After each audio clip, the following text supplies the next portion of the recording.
اس کی بری تحقیق ہے، دنیا نے اس کو استعمال کیا ہے، دنیا آج بھی اس کو استعمال کر رہی ہے۔ ہمارے ہاں 13 بیماریوں سے بچنے کی ویکسین ہے، جو مہذب زمانے ہیں وہاں پر 55 بیماریوں سے بچنے کے 55 بیماریوں سے بچنے کی ویکسین لگائی جاتی ہے، اور زیادہ بھی ہے۔ ابھی تو ہم صرف 13 پہ پہنچے ہیں۔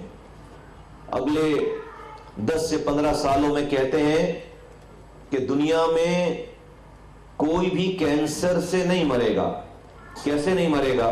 کیونکہ کینسر سے بچنے کی ویکسین ایجاد ہو گئی ہے، وہ دنیا میں اویلیبل ہوگی اگلے 4-5 سالوں میں، اور لوگ وہ ویکسین لگائیں گے اور کینسر جیسی موذی بیماری سے بچ جائیں گے۔ لیکن خدا نہ خواستہ مجھے خدشہ ہے کہ جب دنیا کینسر میں نہیں مر رہی ہوگی تو پاکستان میں پھر بھی لوگ مر رہے ہوں گے، پھر خدا نہ خواستہ۔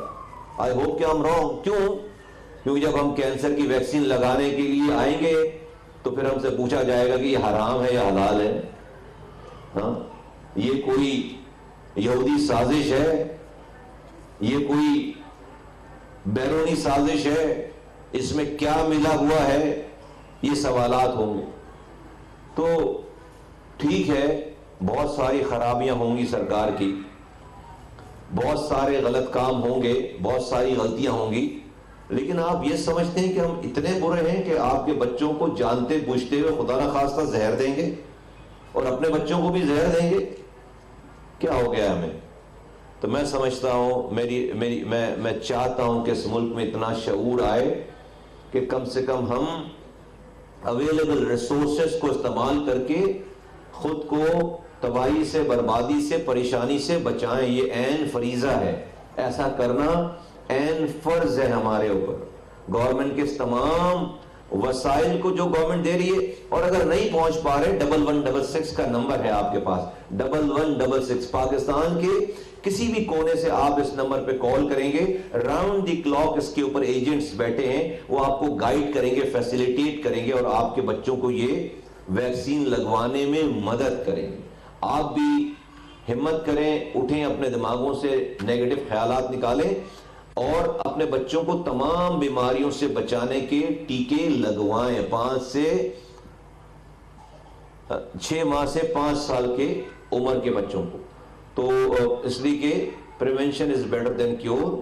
آپ بیمار پڑ کے ہسپتالوں میں آئیں گے اور پھر سرکار کو برا کہیں گے، اس سے آپ کے بچے کی جان نہیں بچ رہی، اس سے آپ کو کوئی فرق نہیں پڑ رہا، سرکار کو بھی کوئی فرق نہیں پڑا۔ کیسے اتنے سارے بیمار لوگوں کا علاج کیا جا سکتا ہے دنیا کے کسی؟ آپ نے دیکھا نہیں کووڈ میں جب ایک ٹائم پہ بہت سارے لوگ بیمار پڑنے لگے تو امریکہ جیسا ملک کولیپس ہو گیا، چائنا جیسا ملک کولیپس ہو گیا، یورپ جیسا ملک کولیپس ہو گیا، انڈیا جیسا ملک کولیپس ہو گیا، کیونکہ ایک ہی ٹائم پہ اگر بہت سارے لوگ ایک ہی وقت میں بیمار پڑنے لگے تو کوئی دنیا کی کہ کسی ملک میں اتنا انفراسٹرکچر نہیں ہے کہ وہ لوگوں کو سنبھال سکے۔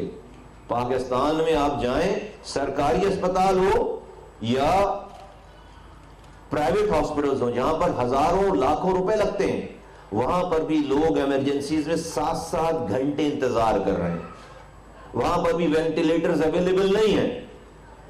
سرکاری اسپتالوں کی بات نہیں کر رہا، آپ ہمیں تو چلیں برا کہیں گے، کیسے ایک ڈاکٹر جس کو دن بھر میں 35 مریض دیکھنے ہیں، اس کے پاس 270 مریض ہیں، ایک ہسپتال جس کی کیپیسٹی 500 لوگوں کی ہے، وہ 9000 پیشنٹ دیکھ رہا ہے، کیسے کریں گے؟ تو مس مینجمنٹ تو ہونی ہے۔ تو ہر کوئی اگر بیمار ہو کر ہسپتال کا رخ کرے، کوئی دنیا کا ہاسپٹل، کوئی دنیا کا ملک ان کو لک آفٹر نہیں کر سکتا۔ لوگوں کو بیمار پڑنے سے بچانا ہے، لوگوں کو بیمار پڑنے سے بچانا ہے، اور اس کا طریقہ کار یہ ہے، اس کی ریسیپی یہ ہے، اور اس کی کیمپین یہ ہے کہ ایک ایک کر کے ساری بیماریوں سے بچانے کے ٹیکے لگوائیے اپنے بچوں کو خدا کے واسطے، اور اپنا بھی خیال رکھیں اور اپنے بچوں کا بھی خیال رکھیں۔ میں ایک دفعہ پھر تمام یہاں پہ شرکاء کا اور میں تمام اپنے ڈیولپمنٹ پارٹنرز کا دل کی گہرائیوں سے شکریہ ادا کرتا ہوں۔ اللہ کرے لوگوں کے دلوں میں ہماری بات پہنچے اور ہم اپنی نسلوں کو بچا سکیں۔ پاکستان زندہ باد، پاکستان پائندہ باد۔